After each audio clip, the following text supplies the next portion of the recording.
Il-pressjoni fuq organizzazzjonijiet li jgħinu lil min qed ibati l-faqar bħal YMCA qiegħda kull ma jmur tikber u r-raġuni hija waħda. L-inflazzjoni fejn jidħol iż-żidiet fil-prezzijiet tal-ħajja ta' kuljum.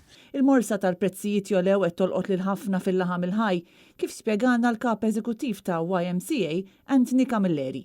Kuljum qegħdin nintaqgħu ma' nies li mhumiex qegħdin ilaħħqu mal-prezzijiet tal-ikel, kuljum qegħdin nintaqgħu ma' nies li laqas għandhom biex jistgħu jixorbu tazza ilma, kif ukoll qed nintaqgħu ma' nies li huwa fenomenu ġdid illi ma jistgħux jixtru il-mediċini li jkollhom bżonn. Pajjiżna sa issa ma teżistix statistika nazzjonali dwar il-faqar u għalkemm riċerka tal-YMCA turi ċifra ta' nies bla saqaf fuq rashom, in-numru ta' persuni li fil-verità jfittxu l-għajnuna ta' kull sena għax m'għandhomx dar huwa ferm u ferm akbar. Rajna li l-fuq minn 150 persuna jgħixu fi djar li huma ta' nies bla saqaf fuq rashom, però bħala li nista' ngħidlek bħala YMCA bħala referrals dejjem ikollna madwar 600 u 800 illi aħna nirċievu matul is-sena illi jirrikorru għandna ifittxu saqaf fuq rashom.